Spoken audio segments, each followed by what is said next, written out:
आज पण उशीर झाला. ऑफिसचं काम संपत नाहीये का तुमचं? झाला उशीर, पण बस तरी झाला. मला बोलायचंय तुझ्यासोबत काहीतरी.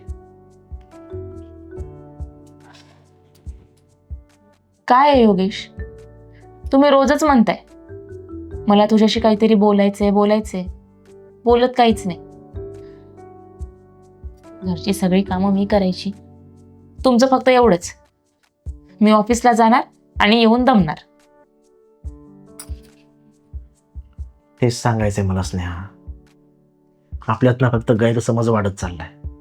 संवाद हा राहिलाच नाही. आपण बसून मोकळेपणानं बोलायला नको का? मला वाटतं तुम्ही मला समजूनच घेत नाही. मी घर सांभाळते, स्वयंपाक करते, मुलांची काळजी घेते. मला पण वाटतं ना कधीतरी माझं सुद्धा कौतुक व्हावं म्हणून. सॉरी.